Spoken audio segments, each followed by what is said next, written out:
ஆண்டவராக இயேசு கிறிஸ்து நாமத்திலே மீண்டும் நாம் இந்த நாளிலே கூடிவர தேவன் செய்த மாபெரும் கிருபைகளுக்காக அவருக்கு நன்றி செலுத்துவோமாக. தொடர்ந்து நாம் பல வாரங்களாக இயேசு கிறிஸ்து வாழ்வு மற்றும் போதனைகள் என்கிற தலைப்பிலே 4 சுவிசேஷங்களிலிருந்தும் இயேசுவின் வாழ்வை வரிசைக்கிரமமாக என்று சொல்லும்போது ஹார்மோனி ஆஃப் த காஸ்பல் என்று ஆங்கிலத்தில் சொல்வார்கள். இயேசுடைய வாழ்வை வரிசைப்படுத்தி படிக்கிற ஒரு நிகழ்வு, அது ஒரு முறை என்று சொல்லலாம். அந்த அடிப்படையிலே நாம் இன்று இயேசு கிறிஸ்துடைய வாழ்வில் நடந்த ஒரு நிகழ்வை யோவான் சுவிசேஷம் 5ஆம் அதிகாரத்திலிருந்து படிப்போம். இன்றைய தியானம் நமக்கு முழு அதிகாரத்தையும் கொண்டதாக இருக்கிறது. யோவான் சுவிசேஷம் 1ஆம் அதிகாரம் 1ஆம் வசனம் தொடங்கி 47 முடியுள்ள வசன பகுதியாக இருக்கிறது.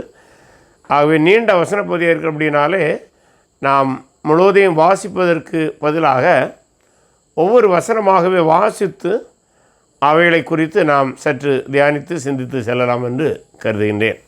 இவைகளுக்கு பின்பு யூதருடைய பண்டிகை ஒன்று வந்தது. அப்பொழுது இயேசு எருசலேமுக்கு போனார் என்று நாம் பார்க்கிறோம். அதாவது இந்த 5ஆம் அதிகாரத்தினுடைய இந்த நிகழ்விலே ஆண்டவராய் இயேசு கிறிஸ்து எருசலேமுக்கு போயிருக்கின்றார். இந்த எருசலேமுக்கு போன நிகழ்வை குறித்து ஆய்வு செய்த கிறிஸ்தவ வரலாற்று ஆய்வாளர்கள் என்ன சொல்கிறார்கள் என்றால், இது இயேசு கிறிஸ்துடைய முதல் ஆண்டு ஊழியத்தினுடைய முடிவு பகுதியிலே நடந்தது என்று. நமக்கு தெரியும், ஆண்டவராய் இயேசு கிறிஸ்து சுமார் 3 ஆண்டுகள் ஊழியம் செய்தார் என்று. சுமார் என்று சொன்னது காரணம் சற்று முன்பின் கூட இருந்திருக்கலாம். பொதுவாக ஏற்றுக்கொள்ளப்பட்ட உண்மை என்னவென்றால், அல்லது ஏற்றுக்கொள்ளப்பட்ட கருத்து என்னவென்றால், இயேசு 3 ஆண்டு ஊழியம் செய்தார். 4 ஆண்டும் செய்திருக்கலாம், சற்று கூடவும் செய்திருக்கலாம், அல்லது 3 ஆண்டும் செய்திருக்கலாம், அது வேறு. ஆனால் பொதுவாக நாம் கணிக்கப்படுவது 3 ஆண்டுகள். இந்த 3 ஆண்டுகள் ஊழியத்திலே இது முதல் ஆண்டுடைய நிறைவு என்று கருதுகிறார்கள். இந்த முதல் ஆண்டை மதிப்பிடும்போது சுமார் 6 மாதங்கள் ஆண்டவராய் இயேசு கிறிஸ்து எருசலேம், யூதேயா, கலிலேயுடைய எல்லைப் பகுதிகளிலே ஊழியம் செய்தார்.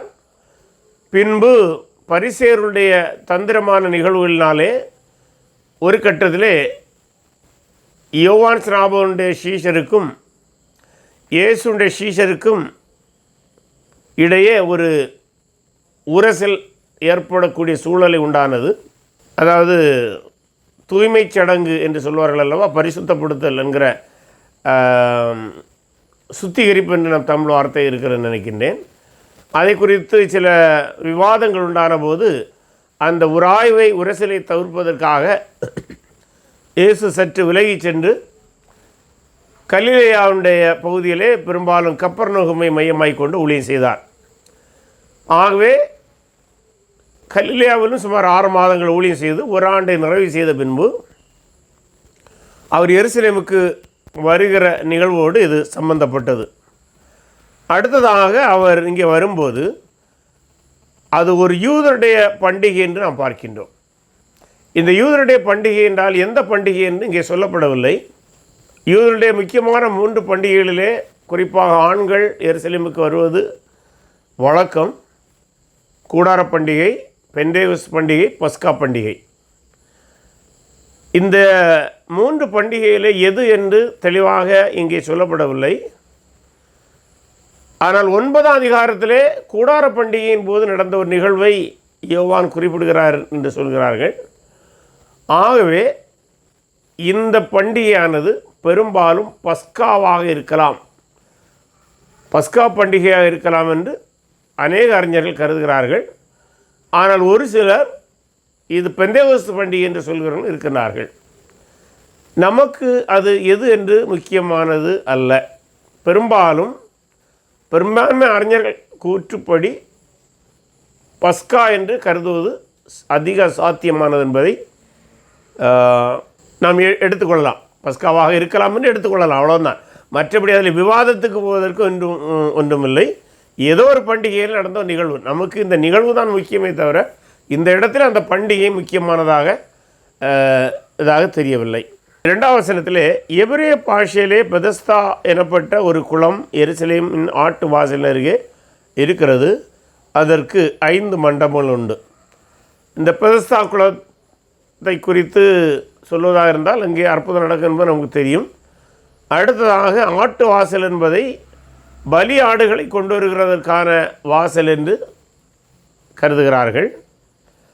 அடுத்ததாக 5 மண்டபங்கள் அதில் இருக்கிறதாக, அங்கிருந்த நீர்நிலையிலே 5 மண்டபங்கள் இருந்ததாக சொல்கிறாங்க. இந்த 5 மண்டபங்களை குறித்து சொல்லும்போது அறிஞர்கள் ஒரு கருத்தை முன்வைக்கிறார்கள். மோசே எழுதிய 5 ஆகமங்கள், நம் பஞ்சாகமம் என்று சொல்லுவோம், அல்லது சில அறிஞர்கள் அதை ஐநூல் என்று சொல்வார்கள், அதாவது 5 புஸ்தகங்கள். ஆகவே இந்த 5 மண்டபங்களும் ஆதியாகமம், யாத்திராகமம், லேவியராகமம், எண்ணாகமம், உபாகமம் ஆகிய 5 புஸ்தகங்களை குறிப்பிடுகிறார்கள் என்று ஒரு கருத்து உண்டு.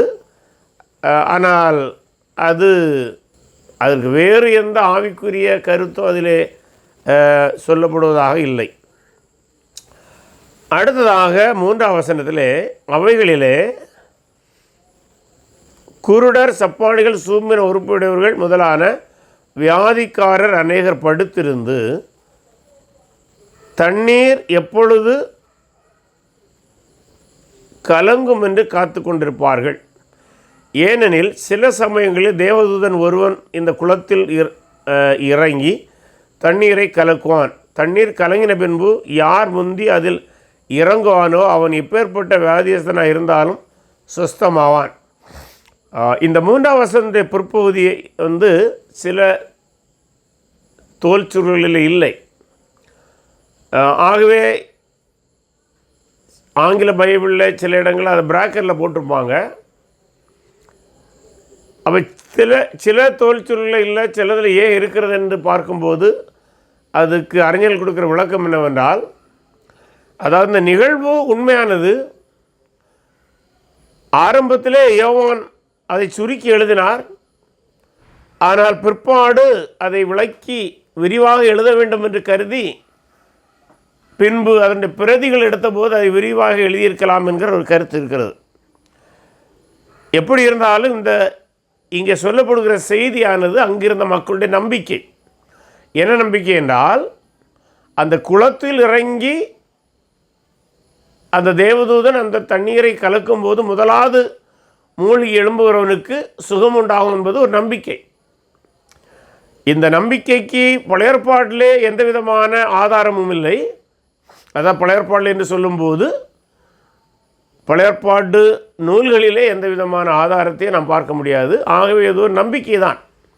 அந்த நம்பிக்கையின்படி ஒருவேளை நடந்திருக்கலாம், அல்லது எதேச்சையாக ஆண்டவர் அந்த இடத்துல ஒரு மனிதனுக்கு அற்புதம் செய்ததை பிற்காலத்திலே அதை தேவதூதன் கலக்கிறதாக விளக்கம் கொடுத்ததாகவும் இருக்கலாம். ஆனால் அது தேவதூதன் கலக்கினாரா அல்லது அவ்வப்போது அந்த இடத்துல அற்புதங்களை ஆண்டவர் செய்தாரா என்பது ஆய்வுக்குரியது, அல்லது இன்னும் அதை தெளிவாக நாம் அறிய முடியவில்லை. ஆனால் அப்படி ஒரு பாரம்பரிய நம்பிக்கை என்பது உண்மை. அந்த பாரம்பரிய நம்பிக்கையின் அடிப்படையில் அங்கே அநேக வியாதியஸ்தர்கள் எப்போதும் படுத்திருப்பார்கள். அவர்கள் தண்ணீர் எப்போது கலங்கும் என்று காத்து கொண்டே இருப்பார்கள். தண்ணீரை கலங்கும் போது ஒருவேளை அது தேவதூதன் கலக்கினதாக அவர் நம்பினார்கள். ஏனென்றால் தேவதூதனை எப்போதும் பார்க்க முடியாது. ஆகவே அவர்கள் அந்த தண்ணீர் கலங்குவதை தேவன் தூதன் தான் வந்து கலக்கிறான் என்று கருதி அந்த நம்பிக்கையை அவர்கள் பரப்பியிருக்கலாம். ஆகவே இந்த வியாதியஸ்தனும் 5ஆம் வசனத்தில் பார்க்கும்போது 38 வருஷம் வியாதி கொண்டிருந்த ஒரு மனுஷன் அங்கே இருந்தான். 38 ஆண்டுகளாக அவன் அந்த இடத்திலே இருந்தானா அல்லது அவ்வப்போது வந்து செல்கிறவனா என்பது தெரியாது. ஆனால் மேலோட்டமாக அந்த வசனத்தை நாம் படிக்கும்போது அவன் 38 வருடங்களாக அதே இடத்தில் இருந்தவனாக இருப்பதற்கு தான் அதிக சாத்தியம். என்றால் பிற்பாடு வருகிற உரையாடல்களை நான் கவனிக்கும்போது 38 ஆண்டுகள் அவன் அந்த இடத்திலேயே பொறுமையோடு காத்திருந்திருக்கலாம் அல்லது முயற்சித்திருக்கலாம். எப்படியாவது ஒரு முறை சென்று எழும்பி சுகம் பெற்று விட வேண்டும் என்று அவன் கருதியிருக்கலாம். 6ஆம் வசனம், படுத்திருந்த அவனை இயேசு கண்டு அவன் வெகு காலமாய் வியாதிஸ்தன் என்று அறிந்து அவனை நோக்கி சுஸ்தமாக வேண்டும் என்று விரும்புகிறாயா என்று கேட்டார். படுத்திருந்தான் என்று சொல்லும்போது ஒருவேளை அவன் இயலாமை தான் படுத்திருந்தான் என்று கருத முடியும். அதனால்தான் சில வேளை அதை முடக்குவாதம் என்று கூட சில அறிஞர்கள் சொல்கிறாங்க. படுத்திருந்த அவனை இயேசு கண்டு அவன் வெகு காலமாய் வியாதிஸ்தன் என்று அறிந்து, அவனுடைய நிலைமையே ஒருவேளை அவன் பல ஆண்டுகளாக வியாதிப்பட்டவன் என்று காட்டியிருக்கலாம். அவனுடைய ஆடைகள் அல்லது அழுக்கான நிலை அவனை காட்டி கொடுத்திருக்கலாம். அல்லது இயேசு உடைய தெய்வீகத்தன்மையிலே அவர் பல ஆண்டுகள் அவர் வியாதிப்பட்டவர் என்பதை அறிந்து கூட அவர் வந்திருக்கலாம். ஆகவே அவனை நோக்கி, இங்கே பாருங்கள், அவன் எந்த இனிஷியேட்டிவ் எடுக்கலை. தான் சுகப்படுத்துவதற்காக இயேசுவை பார்த்தவன் கேட்கல. ஏன்னா அவனுக்கு இந்த பின்னால் வருகிற ஒரு சில வசனங்களை படிக்கும்போது இயேசு யார் என்று அவனுக்கு இன்னும் தெரியவில்லை. ஆக அவன் எந்த முயற்சியும் எடுக்கவில்லை. ஆனால் இயேசு தானாகவே அங்கே சென்று அல்ல வழியே சென்று அவனை நோக்கி சுஸ்தமாக வேண்டும் என்று விரும்புகிறாய் என்று கேட்டார்.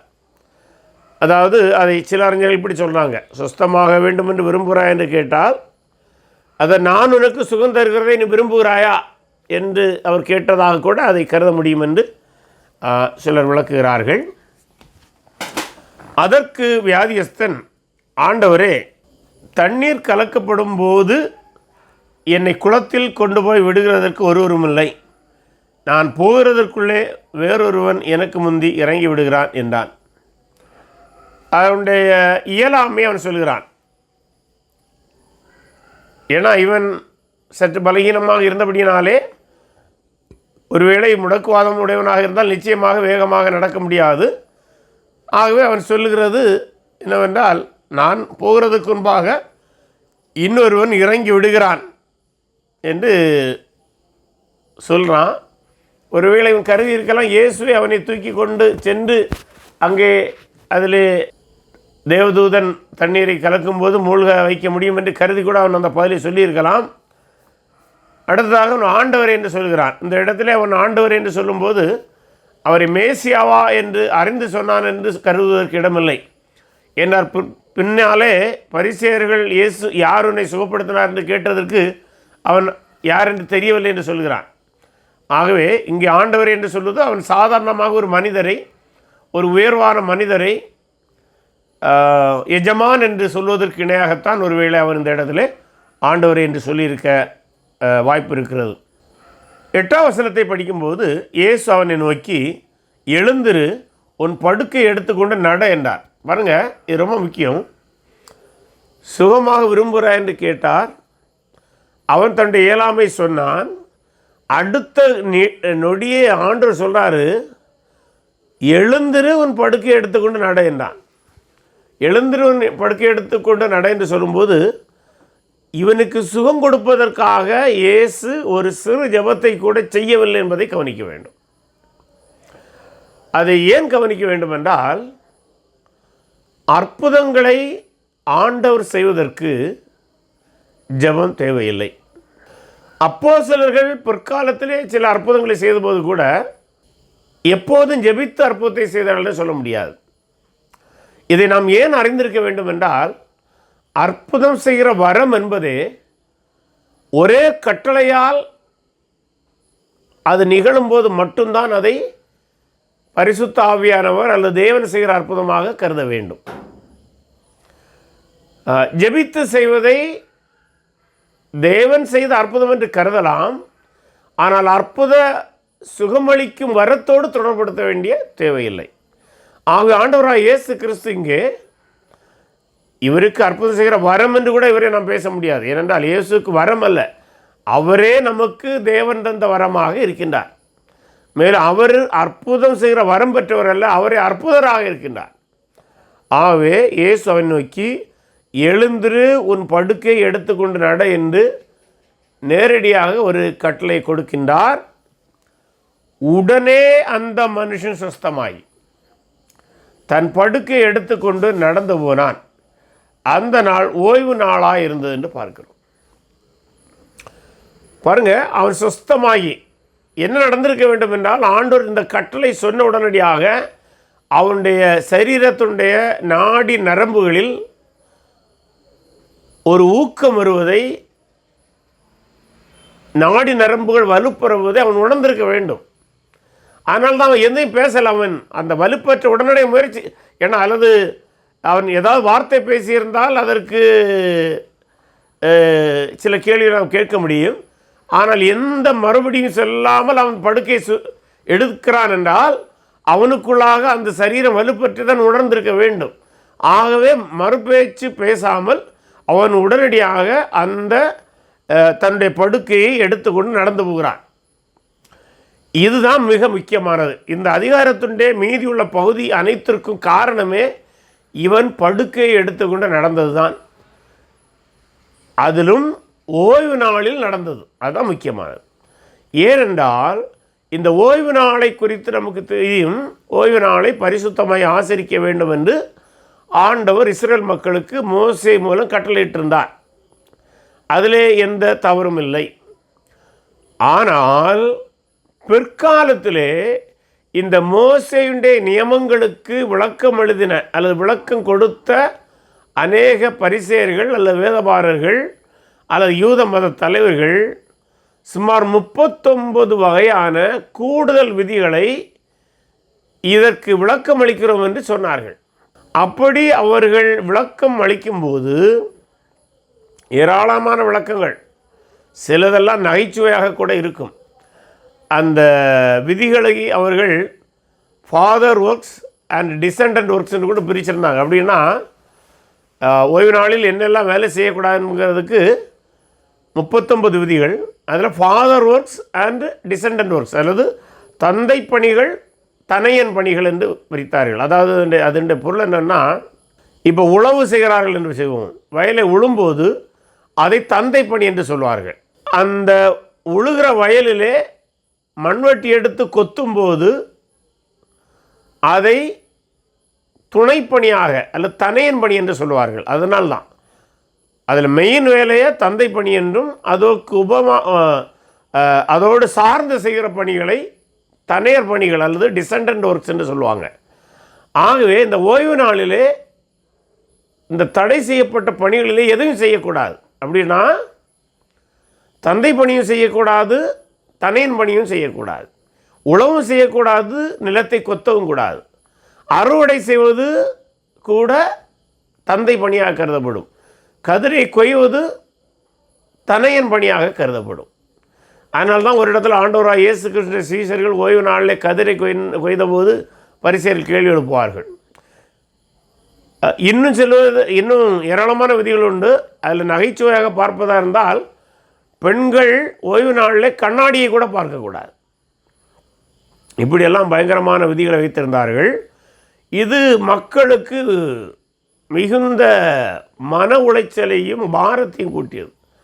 ஆகவே பாரத்தை சுமந்து கொண்டும் செல்லக்கூடாது, அதாவது சுமை சுமந்து சொல்லக்கூடாது.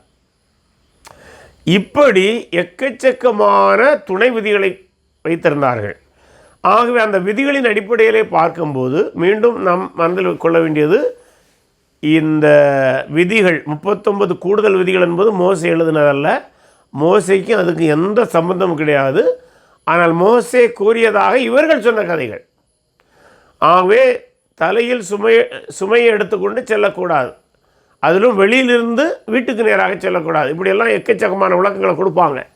ஆக இந்த ஓய்வு நாளில் இவன் இந்த படுக்கை எடுத்துக்கொண்டு நடந்தது அவர்களுக்கு கண்களை உறுத்தியது. ஏன்னா அவங்க கண்கொத்தி பாம்பாக இவளை கவனிப்பாங்க. பரிசேயருடைய வேலையே ஓய்வு நாளிலே யார் என்ன வேலை செய்கிறார் என்பதை நம்ம ஊரில் சொல்லுவாங்கள்ல, கண்கொத்தி பாம்பாக பார்க்குறான்னு. அதுபோல் அதே தான் அவங்களுக்கு வேலையாக இருக்கும் என்று சொல்லலாம்.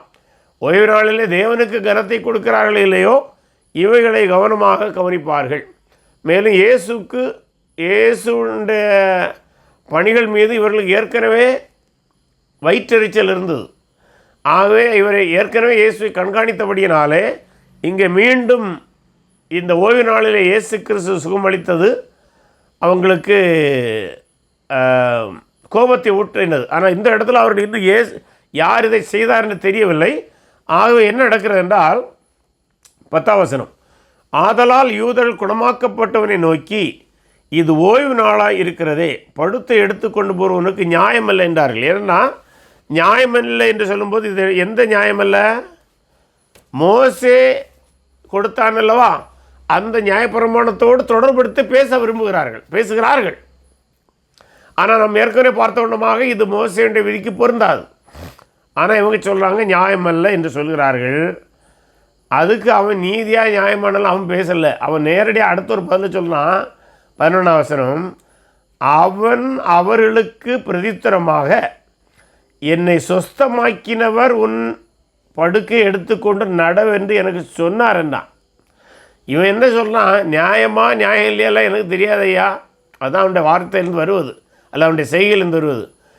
என்னை குணமாக்கினவர் அல்ல என்னை சுகப்படுத்தினவர் அல்லது என்னை சொஸ்தமாக்கினவர் உன் படுக்கை எடுத்துக்கொண்டு நடன்னு சொன்னார், நான் நடக்கிறேன்.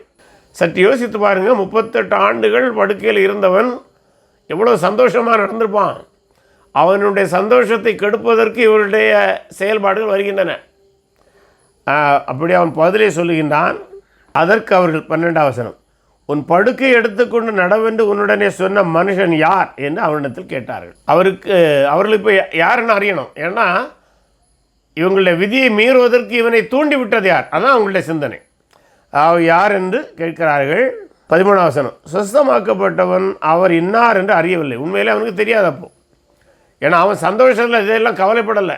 அவன் ஏதோ வேறு அந்த சந்தோஷத்தில் அவன் நடந்து போகிறான். ஆனால் பின்னால் உள்ள நிகழ்வை பார்க்கும்போது அவன் ஆலயத்துக்கு தான் போகிறான். அவ்விடத்தில் ஜனங்கள் கூட்டமாக இருந்தபடியினால் இயேசு விலகியிருந்தார்.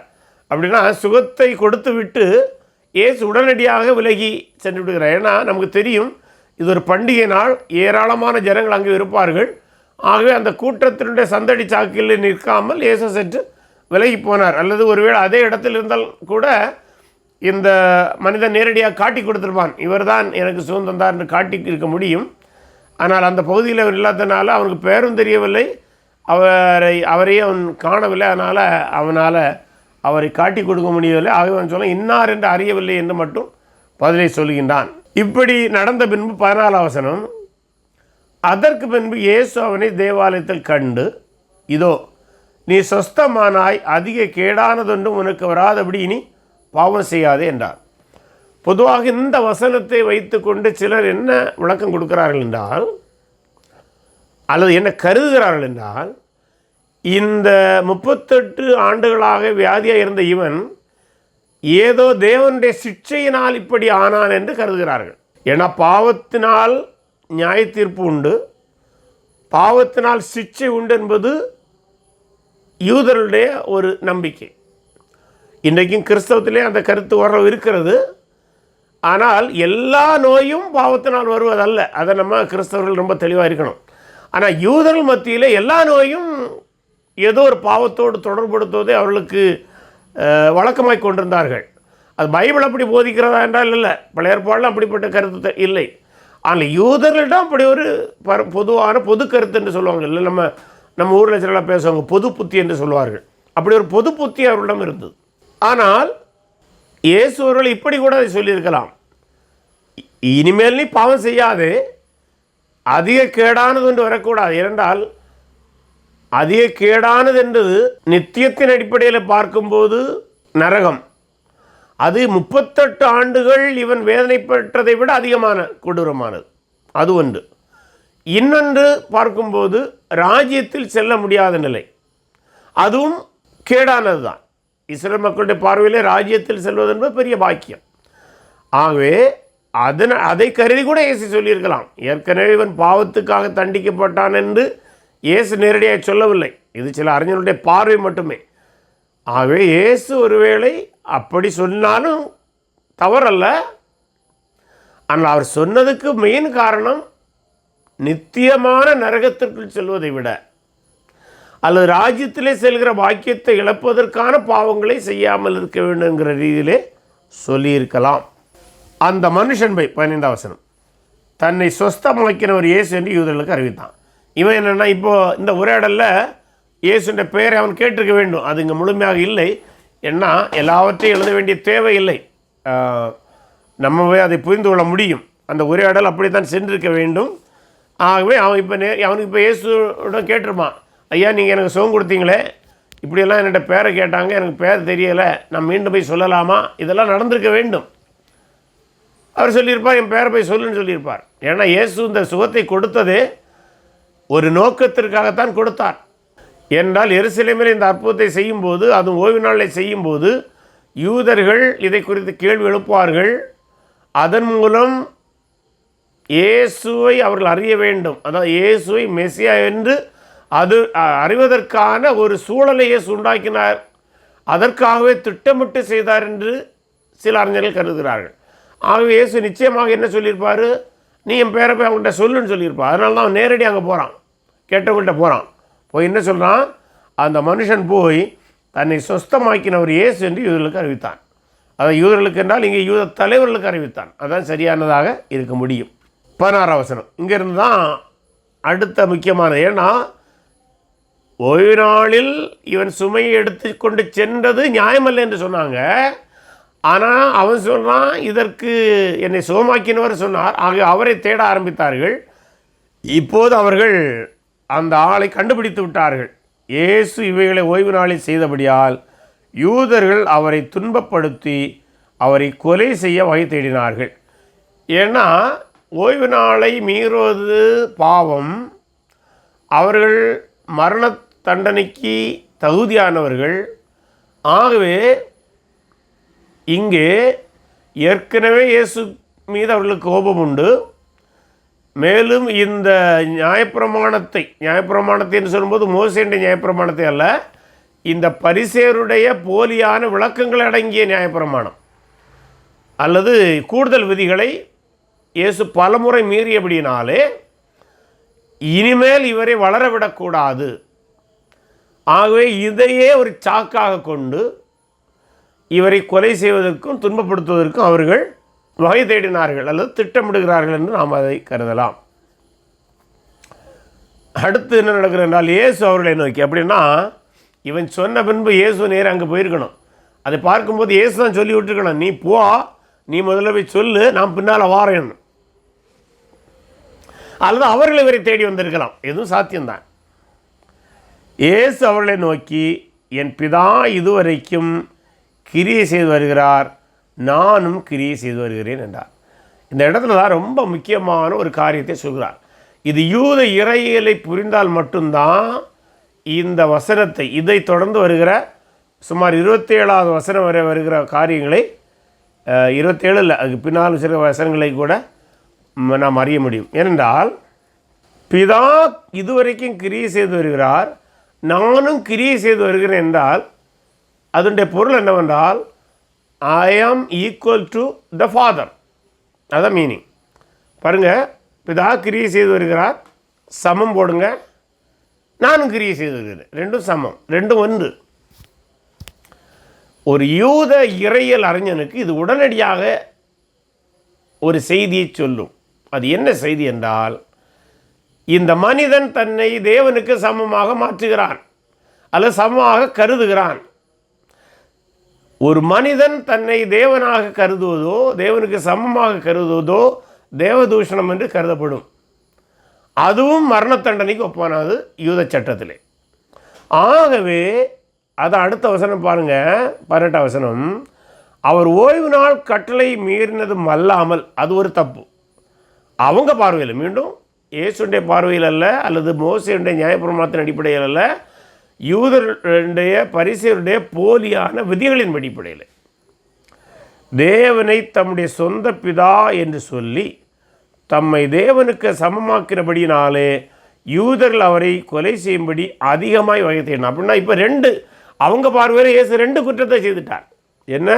ஒன்று ஓய்வு நாளை மீறிவிட்டார், இன்னொன்று இயேசு தன்னை பிதாவுக்கு சமம் என்று சொல்லி தன்னை தேவனுக்கு சமமாக்கி விட்டார்.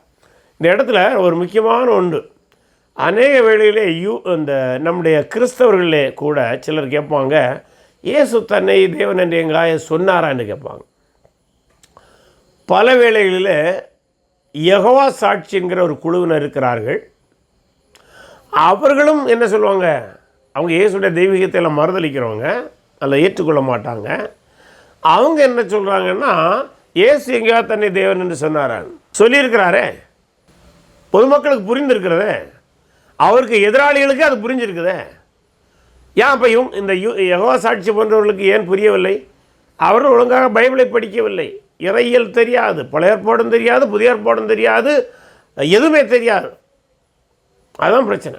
சில வேளை நம்முடைய முஸ்லீம் நண்பர்கள் கூட இந்த கேள்வியை கேட்பாங்க, இயேசு எங்கேயாவது தன்னை தேவன் என்று சொன்னாரா? அப்படி யாராவது கேட்டால் அந்த வசனத்தை எடுத்து காட்டுங்க. சொல்லியிருக்கிறாரு, இயேசு தன்னை தேவன் என்று சொன்னபடியினால்தான் அவரை கொல்லுவதற்கு முயற்சி எடுக்கிறார்கள். ஏனென்றால் அவர் சொன்னதுடைய பொருள் யூதர்களுக்கு தெரியும். அந்த பொருள் தன்னை தேவன் என்று அவர் சொன்னது தான். எப்படி நம்ம விளக்கம் கொடுக்கணும்? நம்மளுக்கும் பைபிள் தெரியணும். அப்படி சொல்லுவோமானால் ஒருவேளை அவர்கள் அதை புரிந்து கொள்ளலாம். அதன் பின்பு அவர்கள் மறுதளித்தால் அது நமக்கு பிரச்சனை இல்லை. ஆனால் நாம் அவர்களுக்கு கற்றுக் கொடுப்பதற்கு, இயேசு தேவன் என்பதை நிரூபிப்பதற்கு அல்லது சொல்லுவதற்கு நமக்கு இந்த வசனங்களுடைய பின்னணியும் விளக்கங்களும் அறிந்திருப்பது நல்லது. அதில் நமக்கு தெரிய வேண்டும். 19 வசனம், இயேசு அவர்களை நோக்கி அந்த உரையாடலை தொடர்கிறார். உடல்ல அவங்க தந்திரமாக கொலை செய்யலான்னு பார்க்குறாங்க. ஆனால் இயேசு அந்த உரையாடலை விடவில்லை, தொடர்கிறார். அப்பொழுது இயேசு அவர்களை நோக்கி, மெய்யாகவே மெய்யாகவே, மெய்யாகவே மெய்யாகவே என்று சொல்வது ஒரு காரியத்தை வலியுறுத்தி சொல்வதற்கு சமம். அதாவது அது யூதருடைய பேச்சு வழக்கு. அவர்கள் ஒரு காரியத்தை வலியுறுத்தி சொல்வதற்கு, அல்ல நம்ம ஊரில் சிலவங்க சொல்லுவாங்க சத்தியமாக சொல்வேன்னு சொல்லுவாங்க, அல்ல வலியுறுத்தி சொல்லுவாங்க.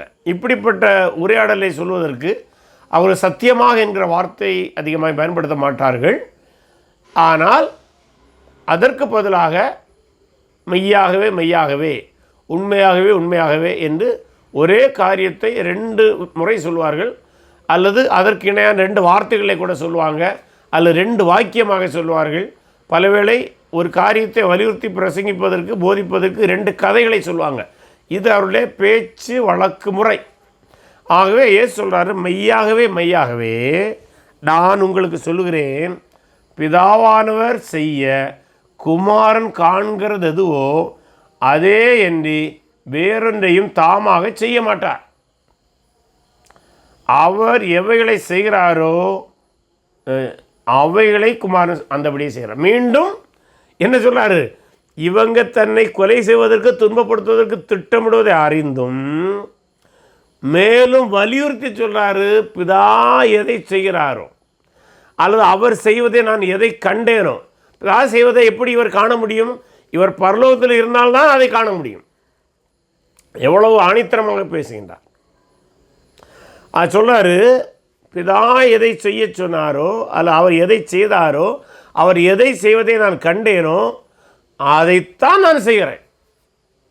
பாருங்க, அவங்களுக்கு என்னது இப்போ கூச்சரியம், எப்படி அவரை கொலை செய்ய வேண்டும் என்று. ஏன்னா சொன்னதுக்கு மேலே வலியுறுத்தி சொல்றார். மேலே தொடர்ந்து படிக்கும் போது, பிதாவானவர் குமாரனிடத்தில் அன்பாயிருந்து தாம் செய்கிறையெல்லாம் அவருக்கு காண்பிக்கிறார். நீங்கள் ஆச்சரியப்படத்தக்கதாக இவைகளை பார்க்கிலும் பெரிதான கிரியைகளை அவருக்கு காண்பிப்பார். இது மட்டுமல்ல, நீங்கள் இப்போ கொஞ்சம் தான் பார்த்துருக்குறீங்க. 38 வருஷமாக நடக்க முடியாமல் இருந்த ஒருவனை சுகப்படுத்த தான் பார்த்துருக்கிறீங்க. இன்னும் பெரிய பெரிய காரியங்களை நீங்கள் பார்க்க போகிறீர்கள். ஏனென்றால் அப்படிப்பட்டவர்களை செய்வதற்கு பிதா தகுதி உள்ளவர், செய்ய முடியும். அவர் எனக்கு அந்த உரிமைகளை தந்திருக்கிறார். 21 வசனம், பிதாவானவர் மரித்தோரை எழுப்பி உயிர்ப்பிக்கிறது போல குமாரனும் தமக்கு சித்தமானவர்களும் உயிர்ப்பிக்கிறார். அப்போ என்னது? அடுத்த பணியை சொல்றார். இதுவும் தன்னை பிதாவுக்கு சமமாக்குவது சமம். பிதா மரித்தவர்களை உயிர்ப்பிக்க முடியும், அதுபோல் குமாரனும் தமக்கு சித்தமானவர்களை உயிர்ப்பிக்க முடியும். ஏன்னா யூதர்கள் மத்தியிலே ஒரு கருத்து இருந்தது, மரணத்துக்கு பின்பு நியாய தீர்ப்பு உண்டு. அந்த நியாய தீர்ப்பு நடைபெற வேண்டும் என்றால் உயிர்த்தெழுதல் நடக்க வேண்டும். உயிர்த்தெழுந்த பின்பு நியாயம் தீர்க்கப்பட்டு நல்லவர்கள் பரலோகத்திற்கும் அல்லது ராஜ்யத்திற்கும், அநீதி செய்வர்கள் நரகத்தின் செல்வார் என்பது பொதுவான யூத நம்பிக்கை. ஆகவே நானும் உயிர்ப்பிப்பேன் என்று சொல்லும்போது அங்கேயும் தன்னை தேவனாக நியாயாதிபதியாக காட்டுகிறார். அது மேலும் அவர்களுக்கு கோபத்தை தூண்டும். அதான் தொடர்ந்து படிக்கும்போது சொல்றாரு,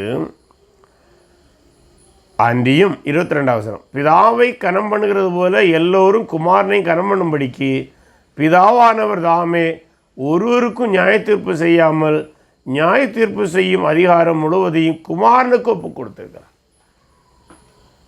என்ன சொல்லாரு? நியாய தீர்ப்பு செய்கிற அதிகாரத்தை பிதாவானவர் குமாரனுக்கு கொடுத்திருக்கிறார்னு சொல்றார். அதனுடைய பொருள் என்ன? நானே நியாயாதிபதி. இப்போ நானே நியாயாதிபதி என்று சொல்லும்போது யூதருடைய இறையிலின் அடிப்படையிலே நியாயாதிபதி என்பது தேவன். ஆகவே தன்னை இயேசு நியாயாதிபதி என்று சொல்லுவது தன்னை தேவன் என்று சொல்வதற்கு சமம். பாருங்க, எத்தனை தடவை தன்னை தேவன் தேவன் என்று சொல்கிறாரு. நம்ம ஆளுகளுக்கு புரியாது, யெகோவா சாட்சியினருக்கு புரியாது, அல்லது பிற மதத்தினருக்கு புரியாது. ஆனால் நமக்கு புரிய வேண்டும். நமக்கு புரிவதற்கு துணை செய்வது யூதர்கள் அப்படி தான் புரிஞ்சாங்க. யார்? இயேசுவை எதிர்த்த யூத தலைவர்களே இயேசு தன்னை நியாயாதிபதி என்று சொல்லும்போது இவர் தன்னை தேவன் என்று சொல்வதாக அறிந்தார்கள். நல்லா புரிஞ்சுங்க, எவ்வளவு தெளிவாக இயேசு சொல்லியிருக்கிறார் தன்னை தேவன் என்று. அடுத்ததாக 23 வசனம், குமாரனை கனம் பண்ணாதவன் அவரை அனுப்பின பிதாவையும் கனம் பண்ணாதவனாக இருக்கிறான். இது நேரடியாக இவர்கள் மீதுள்ள குற்றச்சாட்டு. அது என்னவென்றால், என்னை நீங்கள் கனம் பண்ணவில்லை என்றால் நீங்கள் தொழுது கொள்ளுகிற, நீங்கள் நம்புகிற பிதாவையும் நீங்கள் கனம் பண்ணவில்லை. இது அவங்களுக்கு கொடுத்த நெத்தியடி. இவரை தேவதூஷணம் சொல்கிறாருன்னு கருதுகிறாங்க. இவர் சொல்கிறார், நீங்கள் தான் பிதாவை கனம் பண்ணவில்லை என்று சொல்கிறாங்க. அடுத்து மேலும் 24 சொல்கிறாரு, என் வசனத்தை கேட்டு என்னை அனுப்பினவரை விசுவாசிக்கிறவனுக்கு நித்திய ஜீவன் உண்டு. அவன் ஆக்கினை தீர்ப்புக்குட்படாமல் மரணத்தை விட்டு நீங்கி ஜீவனுக்குட்பட்டிருக்கிறான் என்று மெய்யாகவே மெய்யாகவே உங்களுக்கு சொல்கிறேன். இந்த இடத்துல 24 வசனத்தில் நித்திய ஜீவன் என்பதை நாம் இன்று புரிந்து கொள்வது, இந்த உலகத்துக்கு முன்பு நான் நித்திய வாழ்வுக்கு செல்வதை நித்திய ஜீவன் என்று சொல்கிறோம். தவறொன்றுமில்லை, அது உண்மையும் கூட. ஆனால் பல வேளைகளிலே யூத அறிஞர்களிலே சிலர், குறிப்பாக சிலர் ரபிமார், நித்திய ஜீவன் என்பதை மேசியாவுடைய ஆட்சிக்கு செல்லும் தகுதியுடையவர்களை குறிக்கிற வார்த்தையாக கருதுவார்கள். ஆகவே ஆண்டவர் இந்த 2 கருத்தை உள்ளடக்கி கூட சொல்லியிருக்கலாம். எந்த 2 கருத்து? ஒன்று, என்னை விசுவாசிக்கிறவனுக்கு மேசியாவுடைய ஆட்சி ஆகிய ராஜ்யத்திலே செல்கிற வாய்ப்பு உண்டு, அத்தோடு அவனுக்கு நீடிய நித்திய வாழ்வு கிடைக்கும் என்பதையும் சொல்லியிருக்கலாம். 2 உள்ளடக்கி தான் அவர் சொன்னார், அதில் மாற்று கருத்து கிடையாது. அடுத்ததாக அது மேலும் அதை விளக்குறார் சொல்லும்போது 25, மரித்தோர் தேவகுமாரனுடைய சத்தத்தை கேட்கும் காலம் வரும், அது இப்பொழுதே வந்திருக்கிறது. என்னென்னா, மரித்த பின்பு தான் நியாய தீர்ப்பு என்று கருதுகிறாங்கல்ல, அப்படி அல்ல, இப்போதே அது வந்திருக்கிறது. அப்படின்னா நியாய தீர்ப்பு கொடுப்பதற்கான சூழல் இப்போ வந்திருக்கிறது. ஏனென்றால் நீங்கள் யார்? மரித்தோர் தேவகுமாரனுடைய சத்தத்தை கேட்கும் காலம் வரும். தேவகுமாரன் என்பது இங்கே தேவனுடைய தன்மையுடைய கிறிஸ்துவை குறிக்கும். அது இப்பொழுதே வந்திருக்கிறது, அதை கேட்கிறவர்கள் பிழைப்பார்கள் என்று மெய்யாகவே மெய்யாக உங்களுக்கு சொல்கிறேன். இந்த இடத்துல ஆண்டவர் ஒரு வார்த்தை ஜாலத்தை பேசினார் என்று கூட சொல்லும். யார் மரித்தவர்கள்? எபேசியர் 2:1 படிப்போம் என்றால், ஆதாமுக்குள் எல்லோரும் மரித்து தான் பிறக்கிறார்கள். ரட்சிக்கப்படாத அனைத்து மனிதனும் நாம் ஆதாமுக்குள்ளாக பிறக்கும்போது ஆவிக்குரிய நிலையில் மரித்து தான் பிறக்கிறோம். ஆகவே மரித்த பின்பு தான் நியாய தீர்ப்பு என்பதல்ல, இப்போவே நியாய தீர்ப்புக்குடையவர்களாக தான் இருக்கிறோம். ஆகவே மரித்தவர்கள் தேவனுடைய சத்தத்தை கேட்கும் காலம் வரும், அது கடைசியில் வரும் என்று யூதர்கள் சொன்னாங்க. இயேசு சொன்னார், இல்லை, இப்போதே வந்திருக்குது. ஏனென்றால் நீங்கள் அனைவரும் பாவத்திலே மரித்திருக்கிறீர்கள், உங்கள் பாவத்திலே மரித்திருக்கிறீர்கள். மரித்தவர்களாகி உங்களை நோக்கி தான் நான் அழைக்கின்றேன். நீங்கள் மனம் திரும்புங்கள், பரலோக ராஜ்யம் சமயமாக இருக்கிற என்று சொல்லுகின்றேன். நீங்கள் மனம் திரும்பினால் பரலோக ராஜ்யம் எனப்படும் மேசியாவுடைய ஆட்சிக்கு செல்ல முடியும். இப்போதே நீங்கள் மரித்தவர்களாக இருந்து சத்தத்தை கேட்டுக்கொண்டிருக்கிறீர்கள். ரொம்ப அருமையான வார்த்தை விளையாட்டு என்று சொல்லலாம். ஏனெனில் பிதாவானவர் தம்மில் தாமே ஜீவனுடைய இருக்கிறது போல குமாரனும் தம்மில் தாமே ஜீவனுடையவராகும்படி அருள் செய்திருக்கிறார்.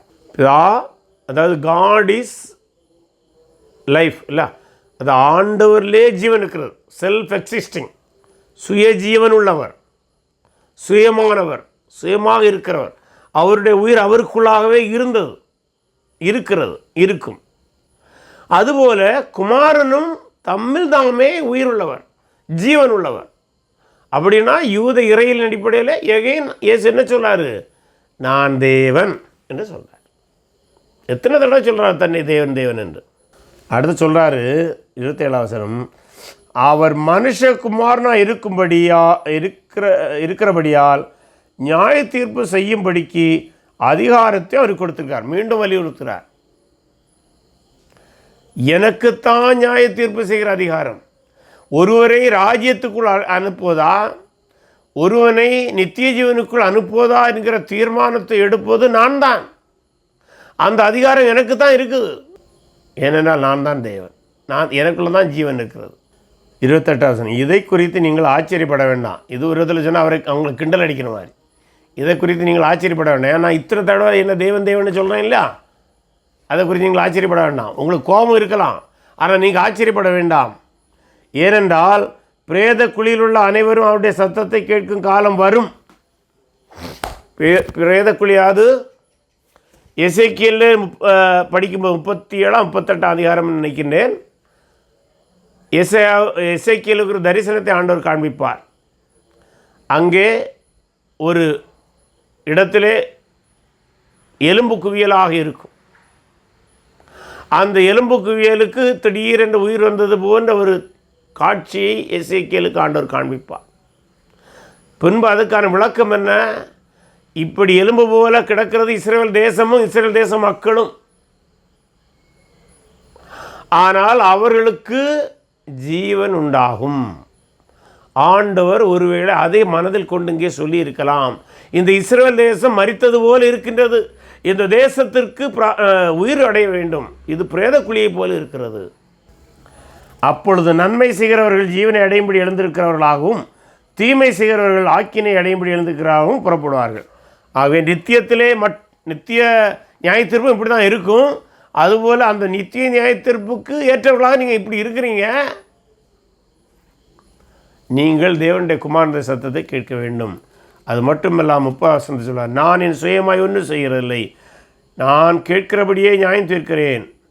எனக்கு சித்தமானதை நான் தேடாமல் என்னை அனுப்பின பிதாவுக்கு சித்தமானதை நான் தேடுகிறபடியால் என் தீர்ப்பு நீதியாக இருக்கிறது. என்ன சொல்ல தெரியுமா? இந்த வார்த்தையை நம்முடைய வார்த்தையில் சொன்னால் நீங்கள் தப்பி போகவே முடியாது. நீங்கள் என்னை கொலை செய்யலாம் என்று கருதுகிறீர்கள், ஆனால் நான் நியாய தீர்ப்பு கொடுக்கும்போது நீங்கள் தப்ப முடியாது. நீங்கள் எனக்கு நியாய தீர்ப்பு செய்வதற்கு வகை தேடுகிறீர்கள், ஆனால் நான் நியாய தீர்ப்பு கொடுப்பதற்கும் போது நீங்கள் தப்ப முடியாது. அவங்களுக்கு நல்லாவே புரியும். நமக்கு ஒருவேளை புரியாமல் இருக்கலாம். ஏன்னா அவர்களுடைய உரைநடையும் இறையியலும் அதன் அடிப்படையில் வரும்போது ஒருவேளை நமக்கு புரியாமல் இருக்கலாம். ஆனால் நம்மை ஒரு யூதனாக, முதல் நூற்றாண்டில் இயேசு காலத்தில் வாழ்ந்த யூதனாகவும் அந்த யூத இறையியல் அறிந்தவராகவும் நாம் இருப்போமானால் இயேசு எவ்வளவு நுட்பமாக இறையியல் அடிப்படையிலே அவர்களோடு பேசுகிறார், அது எவ்வளவு ஆழமான கருத்துக்களை கொண்டது, எவ்வளவு தூரம் தன்னை தேவனும் நியாயாதிபதியாகவும் காட்டுகிறார் என்பதெல்லாம் தெரியும். ஆகவே சொல்கிறாரு, நான் என் தீர்ப்பு நீதியாக இருக்கிறது. என்னை குறித்து நானே சாட்சி கொடுத்தால் என் சாட்சி மையாயிராது. ஒருவேளை அவங்க மனசுக்குள்ள ஒரு கேள்வி எழும்பியிருக்கலாம், அல்லது கேட்டிருக்கலாம் என்று கூட வைக்கலாம். நீதான் இவைகளெல்லாம் செய்வாய் என்பதுக்கு என்ன சாட்சி என்று கேட்டிருக்கலாம். அல்லது அவர்கள் கேட்கவில்லை என்றால் இவரே தொடர்ந்து அந்த சாட்சியை கொடுத்துருக்கலாம். ஏன்னா அவங்க மனசில் என்ன தோணுதுன்னு அவர் உணர்ந்திருக்க வேண்டும். அவர் 5 சாட்சிகளை கொடுத்தார்கள். தொடர்ந்து வரும்போது அந்த 5 சாட்சிகளும் என்னவென்றால், முதலாவது, என்னை குறித்து சாட்சி கொடுக்கிற வேறு இருக்கிறார், அவர் என்னை குறித்து சாட்சி கொடுக்கிற சாட்சி மெய்யான சாட்சியும் சேர்ந்திருக்கிறேன். நீங்கள் யோவானிடத்தில் ஆள் அனுப்பி விசாரித்தீர்கள், அவன் சத்தியத்திற்கு சாட்சி கொடுத்தான். நான் ஏற்றுக்கொள்கிற சாட்சி மனுஷனுடைய சாட்சி அல்ல, நீங்கள் ரட்சிக்கப்படுவதற்காக இவளை சொல்லுகிறேன். அப்போது ஆண்டவருக்கு இவருடைய நியாயம் தீர்ப்பது நோக்கம் அல்ல. ஆனால் சொல்லாரு, நான் இதெல்லாம் நான் உங்களை நியாயம் தீர்ப்பேன்னு சொன்னேன், நீங்கள் தப்ப முடியாதுன்னு சொன்னேன், ஆனால் நீங்கள் ரட்சிக்கப்படுவதுதான் என்னுடைய விருப்பம். அதாவது நீங்கள் ராஜ்யத்தில் வர வேண்டும். சரி, நான் ராஜ்யத்தில் வருவதற்கு நான் என்ன சாட்சி? நான் சொல்வதை விட என்னை குறித்து யோவான் ஸ்நாபகனே சாட்சி கொடுத்தார் அல்லவா? அதில் உங்களுக்கு தெரியுமே, அதெல்லாம் நீங்கள் அறிஞ்சிருக்கிறீங்களே. இதெல்லாம் நீங்கள் நிச்சயமாக கேள்விப்பட்டிருப்பீங்களே. ஆக அது போதாதா? நான் மேசியா என்பதற்கும், நான் நியாயம் தீர்க்கிறோம் என்பதற்கும், நான் தான் ராஜ்யத்தை கட்டியெழுப்ப போகிறேன் என்பதற்கும் இது போதாதா என்று கேட்கிறார். ஆனால் அதோடு நிறுத்தவில்லை. அடுத்த சாட்சி சொல்கிறார் 36ஆம் வசனத்தில், யோவானுடைய சாட்சியை பார்க்கலும் மேன்மையான சாட்சி எனக்கு உண்டு. அது என்னவெனில், நான் நிறைவேற்றும்படிக்கு பிதாவானவர் எனக்கு கற்பித்ததும் நான் செய்து வருகிறதுமான கிரியைகளே பிதா என்னை அனுப்பினார் என்று என்னை குறித்து சாட்சி கொடுக்கிறது. ஏசாயா 35ஆம் அதிகாரத்திலும் வேறு சில அதிகாரங்களும் படிக்கும்போது, மேசியா இந்த உலகத்தில் இருக்கும்போது அல்லது மேசியாவுடைய ஆட்சி இருக்கும்போது எவனமாக இந்த உலகத்தில் நிகழ்வு நடைபெறும் என்று சில வசனங்கள் இருக்கிறது. குறிப்பாக வியாதியஸ்தர்கள் சுகமாவார்கள், குருடர்கள் பார்வையடைவார்கள் என்றெல்லாம் வசனம் இருக்கிறது. அவர் என்ன சொல்றார்? நான் சொல்கிற இந்த யூத தலைவர்களுக்கு தெரியும். என்ன தெரியும்? அந்த ஏசாயாவை அறிந்த ஒரு யூத தலைவனுக்கு மேசியாவுடைய ஆட்சியிலும் அல்லது மேசியாவால் தான் அப்படிப்பட்ட கிரியைகளை செய்ய முடியும் என்று தெரியும். ஆகவே நான் சொல்கிற கிரியைகளை நீங்கள் கவனித்து பார்த்து அவைகளை நீங்கள் மேசியாவை குறித்து சொன்ன செய்திகளோடு ஒப்பிட்டு பார்ப்பீர்களாயில் உங்களுக்கு தெரியும் நான் தான் மேசியா என்று. ஆனால் நீங்கள் யோவானுடைய சாட்சியை புறக்கணித்தது போல இப்போது என்னுடைய சாட்சியும் புறக்கணிக்கிறீர்கள். என்ன சாட்சி? நான் இந்த மனிதனை எழும்பி நடக்க செய்தேன். அப்படியானால் ஏசாயா சொன்ன வசனத்தை நான் நிறைவேற்றியிருக்கிறேன். அந்த ஏசாயா சொன்ன வசனத்தை நான் நிறைவேற்றியிருக்கிறேன் என்றால் நான் யார்?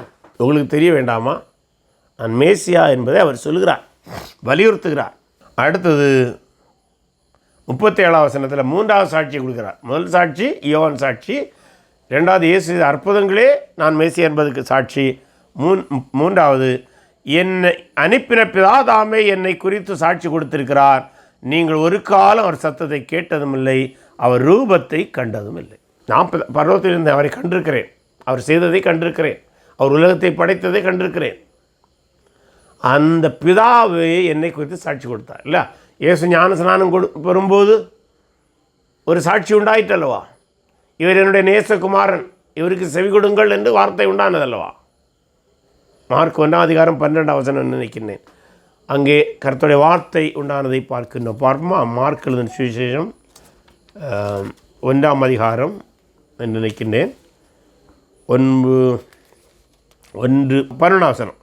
அன்றியும் நீ என்னுடைய நேசகுமாரன் உண்மையில் பிரியமாக இருக்கிற வானத்திலிருந்து ஒரு சத்தம் உண்டாயிற்று என்று பார்க்கிறோம். ஆகவே பிதா என்னை குறித்து சாட்சி கொடுக்கிறார். அப்போது நீங்கள் எந்த சாட்சியெல்லாம் மறுதளிக்கிறீங்க?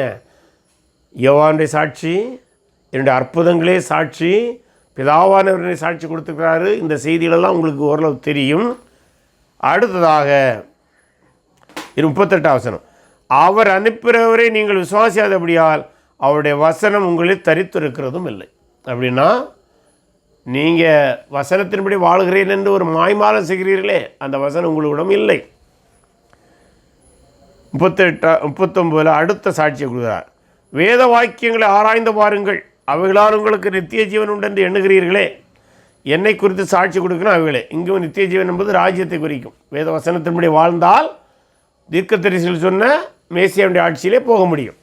அதுதான் அவங்களுடைய இவருடைய கருத்து. அதான் சொல்லார், நீங்கள் பழைய ஏற்பாடு ஆராய்ந்து பாருங்கள், ஏசாயா ஆராய்ந்து பாருங்கள். ஆய்ந்து பார்க்கும்போது அவைகள் என்னை குறித்தான் சொல்கிறது. அதனால தான் சில வேளை சில அறிஞர்கள் சொல்கிறாங்க, பழைய ஏற்பாடில் உள்ள எந்த வசனத்தையும் நாம் சரியாக ஆய்வு செய்வோமானால் அது நம்மை கிறிஸ்து அண்டை கொண்டு சேர்க்கும் என்று சொல்லுவாங்க. ஆகவே தான் அவர் சேலஞ்சு பண்ணுறாரு, நீங்கள் பழைய ஏற்பாடை நல்லா ஆய்ந்து பாருங்கள், ஆய்வு செய்தால் நீங்கள் என்னை கண்டுகொள்வீர்கள். ஆகவே 4வது சாட்சியும் அவர் சொல்லுகின்றார். அடுத்தது 40 வசனம், அப்படி இருந்தும் உங்களுக்கு ஜீவன் உண்டாகும்படி என்னிடத்தில் வர உங்களுக்கு மனதில்லை. அப்படின்னா உங்களுக்கு இந்த இடத்திலும் ஜீவன் என்று சொல்லும்போது நித்திய வாழ்வையும் சொல்லலாம். ஆனால் இங்கு யூதரோடு பேசும்போது அவர் அந்த ராஜ்யம் என்கிற கண்ணோட்டத்தில் தான் பேசுகின்றார். அப்படி இருந்தும் உங்களுக்கு ராஜ்யத்தில் சென்று ஆண்டவரோடைய அந்த விருந்திலே பங்கு பெற்று ஜீவன் உண்டாகிறது உங்களுக்கு விருப்பமில்லை. அவங்க எல்லாம் ராஜ்யத்துக்கு தான் காத்திருந்தாங்க, மேசியாவுடைய ராஜ்யத்துக்கு காத்திருந்தாங்க. ஆனால் மேசியா வந்தபோது அவரை புரியவில்லை. அப்படியானால் நீங்கள் எப்படி அந்த நித்திய ஜீவனாகிய ராஜ்யத்தில் செல்ல முடியும்? நான் மனுஷர் மையமை ஏற்றுக்கொள்வதில்லை. உங்களில் தேவ அன்பு இல்லை என்று உங்களை அறிந்திருக்கிறேன். உங்களை தெரியும் எனக்கு. நீங்கள் தேவனுக்கு பக்தியுடையவர்களாக வேஷம் தரித்திருக்கிறீர்கள். வேஷம் இருக்கிறது, ஆனால் அன்பு இல்லை. நீங்கள் பிதாவாகிய தேவனை அன்பு செலுத்தவில்லை. அது அதனுடைய இன்னொரு பொருள், நீங்கள் பிதாவை அன்பு செய்திருந்தால் என்னையும் அன்பு செய்திருப்பீர்கள், என்னை அன்பு செய்து விசுவாசித்திருப்பீர்கள். ஆனால் நீங்கள் என்னை வெறுத்து என்னை கொலை செய்ய தேடுகிறீர்கள். நான் என் பிதாவின் நாமத்திலே வந்திருந்தும் நீங்கள் என்னை ஏற்றுக்கொள்ளவில்லை. வேறொருவன் தன் சுயநாமத்திலே வந்தால் அவனை ஏற்றுக்கொள்வீர்கள். அதாவது கள்ள கிறிஸ்துவை நீங்கள் ஒருவர்களை ஏற்றுக்கொள்ளலாம் என்று முன்னுரைக்கிறதாக எடுக்கலாம். இதை தேவனாலே மாத்திரம் வருகிற மகிமையை தேடாமல் வேறொருவர் மகிமை ஏற்றுக்கொள்கிற நீங்கள் எப்படி விசுவாசிப்பீர்கள்? என இவங்க சுய மனிதர்களுடைய பிறர்களை புகழ்ந்து பேச வேண்டும். பரிசேயர்களுடைய நடையுடைய பாவனைகள் அனைத்தும் பிறர் இவர்களை புகழ்ந்து பேச வேண்டும் என்று இருக்குமே தவிர தேவன் தங்களை புகழ வேண்டும் என்றதும் செய்வதில்லை. அந்த மாய்மாலத்தை அவர் அங்கே சொல்கிறார். பிதாவிடத்தில் நான் உங்கள் மேல் குற்றம் சாட்டுவேன் என்று நினையாதிருங்கள். நீங்கள் நம்புகிற மோசேயை உங்கள் மேல் குற்றம் சாட்டுவான். ஏன் தெரியுமா? இது 5வது சாட்சி. நீங்கள் மோசேயை விசுவாசிகளானால் என்னை விசுவாசிப்பீர்கள், அவன் என்னை குறித்து எழுதியிருக்கிறான். உபாகம் 18ஆம் அதிகாரம் 15ஆம் வசனத்தில் வருகிற என்னை போல உங்கள் ஒரு தீர்க்கதரிசி உங்கள் சபையிலிருந்து தேவன் எழும்ப பண்ணுவார் என்கிற வார்த்தை இயேசு கிறிஸ்து நிறைவேறுகிறது என்பதை இங்கே சொல்கிறார். ஆகவே 5 சாட்சிகளை கொடுக்கிறார். யோவான், திருமுழுகு யோவான், இயேசு செய்த அற்புதங்கள், பிதா கொடுத்த சாட்சி, வேத வாக்கியங்கள், மோசேயுடைய தீர்க்க தரிசனம். இத்தனை சாட்சி இருந்தும் நீங்கள் என்னை நம்பவில்லை.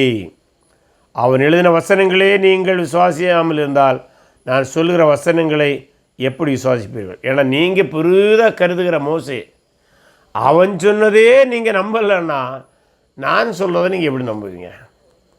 இது இயல்பானதானே, இது லாஜிக். நீங்கள் மோசேயை உயர்ந்த இடத்துல வைக்கிறீங்க. ஆபிரகாமுக்கு அடுத்து, ஆபிரகாம், ஈசாக்கு, யாக்கோபு ஆகிய முற்பிதாக்களுக்கு அடுத்து யூதர்களுடைய பெரிய மனிதர் என்பது மோசே.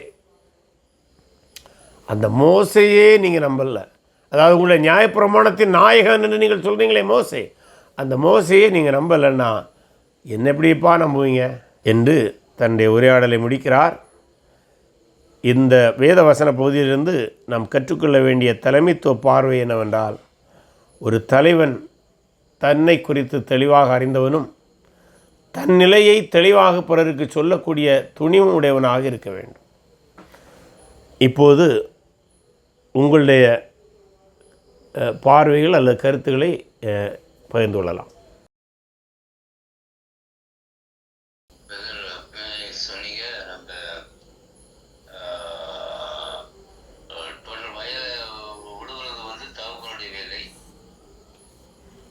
தகப்பனுடைய வேலை இல்லை, தகப்பன் வேலை என்று ஒரு பட்டியல் வைத்திருந்தாங்க.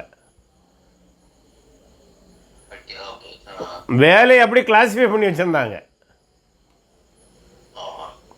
தகப்பனுடைய வேலை இல்லை, தனையன் மகன், டிசெண்டன், சந்ததியினருடைய வேலை.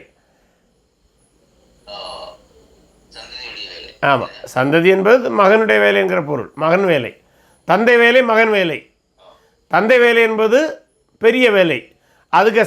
அதுக்கு துணையாக செய்கிற வேலைகளை மகன் வேலை அல்லது சந்ததி வேலை அல்லது சந்ததியினர் வேலை, தனையன் வேலை என்றெல்லாம் அவங்க சொன்னாங்க. இதில் எது செய்தாலுமே அது நியாயப்பிரமாணத்தை மீறுவதாக அவர்கள் கருதினார்கள்.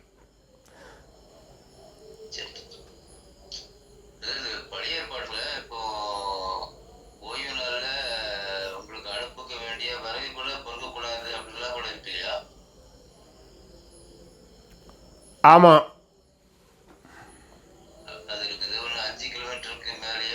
இல்லை, அதாவது ஓய்வு நாள்லே பழைய ஏற்பாடில் மோசே காலத்தில் ஒருத்தன் விறகு விட்டோன்னு நினைக்கிறேன். அதை குறித்து கேள்வி எழுப்பும்போது அவனுக்கு தண்டனை கொடுப்பாங்க. யாத்திராகமம் 31:13 முதல் 17 படிங்களா?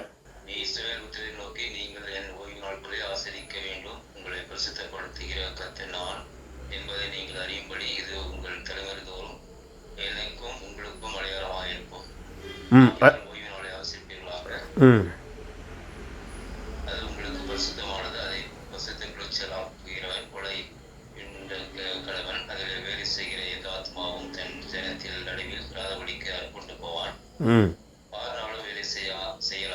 7ஆம் நாளோ வீடை ஓய்ந்திருக்கும் ஓய்வு நாள். அது கர்த்தருக்கு பரிசுத்தமானது. ஓய்வு நாளில் வேலை செய்கிறவன் எவனும் கொலை செய்யப்பட வேண்டும். அதாவது ஆகையால் இந்த வேலை என்று சொல்லும்போது விறகு வெட்டுவது ஒரு வேலை. ஏன்னா நமக்கு இன்றைக்கி ஏதோ சின்ன விறகு வெட்டுவதில்லை, விறகு வெட்டுவது ஒரு பெரிய வேலை. அன்றைக்கு அது ஓய்வு நாளை ஆசரிக்காமல் வேலை செய்வது வந்து வேலையாக கருதப்படும். ஆனால் விறகை ஒரு ஓய்வு நாளில் ஒருத்தன் சுமந்து வருகிறான் என்று கருதுவோம். விறகை வெட்டவில்லை, வெட்டி சுமந்து கொண்டு வந்தால் அது பாவமாக கருதப்படும். ஆனால் பாரத்தை சுமந்து வருவதை வேலை என்று மோசேயுடைய நியாயப்பிரமாணத்தில் இல்லை. இவங்க அப்படிப்பட்ட விதிகளை சேர்க்கறது தான் பிரச்சனை ஆச்சு. அதாவது ஒரு பாரத்தை சுமந்து செல்வதை வேலையாக கருதுகிறது இந்த பரிசேயருடைய பாரம்பரியம். அதில் பார்க்கும்போது இந்த படுக்கையை சுமந்து செல்வதும் பாரம் சுமப்பதுக்கு சமமாக அவர்கள் வாக்குகிறார்கள். அந்த இடத்துல தான் பிரச்சனை ஆரம்பிக்கிறது.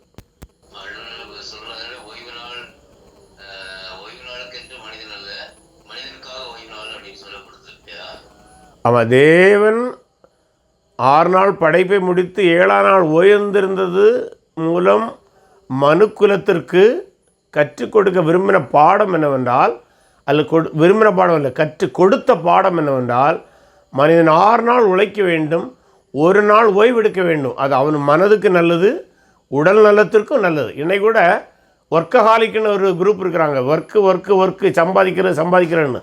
அதனால் உடல் நலத்தை கெடுத்துக் கொள்கிறார்கள். அதனால் டாக்டர்ஸ் என்ன சொல்கிறாங்க, டேக் ரெஸ்ட்னு சொல்கிறாங்க. என்னுடைய நண்பர் ஒருவர் ஒரு அரசு பணியில் இருந்தார், ஒரு ஓட்டுநராக இருந்தார். ஃபுல்லாக ஏட்டியெல்லாம் ஒர்க் பண்ணி கடைசியில் அவருக்கு கண் சின்ன வயசு 35 வயது இருக்கும். அவர் கண் பார்வை மங்க தொடங்கியது. அப்போ கண் மருத்துவரை பார்த்தபோது அவர் சொன்னார், நீங்கள் கொஞ்சம் தூங்கி ரெஸ்ட் எடுங்க, வேறு எந்த ட்ரீட்மெண்ட் வேணால் கண் சரியாகிடும். அதன் பின்பு அந்த டியூட்டி போகிறதெல்லாம் குறைச்சிக்கிட்டாரு, தேவையான ரெஸ்ட் எடுத்தார். இன்றைக்கு வரை அவர் கண்ணாடி போடலை. அதுக்கு பிறகு சுமார் 10 ஆண்டுகள் சென்று விட்டது. பாருங்கள், ஆகவே தான் ஆண்டவர் நம்முடைய சரீரங்களுக்கு தேவையான ஓய்வு வேண்டும். அதற்காக நீங்கள் 6 நாளும் எவ்வளோ உழைங்க, 8 மணி நேரமா, இல்லை உங்களால் முடியுமானால் 16 மணி நேரமாக உழைங்க, அடுத்த 8 மணி நேரம் ரெஸ்ட் எடுங்க. ஆனால் 1 நாள் முழு ஓய்வை உங்களுடைய மனதிற்கும் உடலுக்கும் கொடுங்க.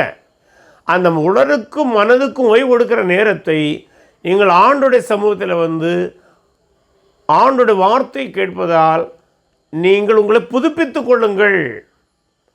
அடுத்து வருகிற வாரத்திற்கான ஆன்ம பலத்தை அல்லது ஆவிக்குரிய பலத்தை அல்லது மனபலத்தை நீங்கள் தேவ சமூகத்திலிருந்து பெற்றுக்கொள்ள வேண்டும் என்பதுதான் இந்த ஓய்வு நாள் மூலம் தேவன் கொடுக்கிற நியதி.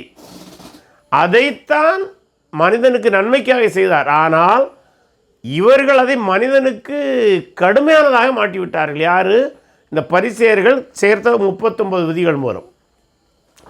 ஆகவே ஓய்வு நாள் மனிதனுக்கென்று கொடுக்கப்பட்டது என்பதுதான் சரியானது.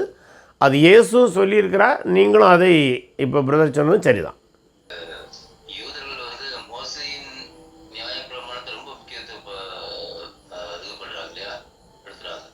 இல்லை, மோசேயுடைய நியாயப்பிரமாணத்துக்கு யூதர்கள் முக்கியத்துவம் கொடுத்துதான் ஆக வேண்டும். ஆனால் இவங்க மோசேயுடைய நியாயப்பிரமாணத்துக்கு சொல்லுங்கள்.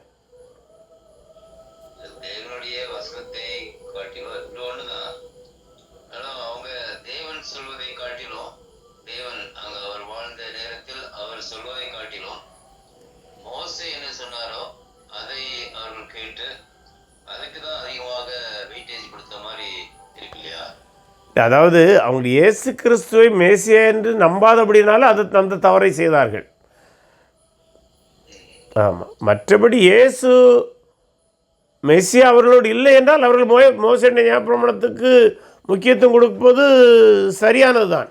ஆனால் துரதிர்ஷ்டவசமாக அந்த நியாயப்பிரமாணம் யாரை நோக்கி நடத்துகிறதோ அந்த மெய்ப்பொருளை விட்டு விட்டார்கள். அதுதான் பிரச்சனை. ஆமாம், அதான் நம்ம இப்போ படித்த வசனத்தில் கூட ஆண்டவர் சொன்னார்ல, வேத வாக்கியங்களை ஆராய்ந்து பாருங்கள், அவைகளால் உங்களுக்கு நித்திய ஜீவன் உண்டு என்று எண்ணுகிறீர்களே, என்னை குறித்தும் சாட்சி கொடுப்பவர்கள் அவைகளே என்று சொல்லும்போது இயேசு சொன்ன போதனை என்னவென்றால், நீங்கள் மோசேயுடைய நியாயப்பிரமாணமாக இருந்தாலும் சரி, சங்கீத புஸ்தகங்களாக இருந்தாலும் சரி, தீர்க்கதரிசன புஸ்தகங்களாக இருந்தாலும் சரி, அவைகளை ஒழுங்காக படித்து புரிந்து விளங்கி ஆய்வு செய்வீர்களாயில் அது என்னிடம்தான் வழிநடத்தும். ஆனால் நீங்கள் அதை புரியலை என்று தான் அவருடைய ஆதங்கமும் கூட.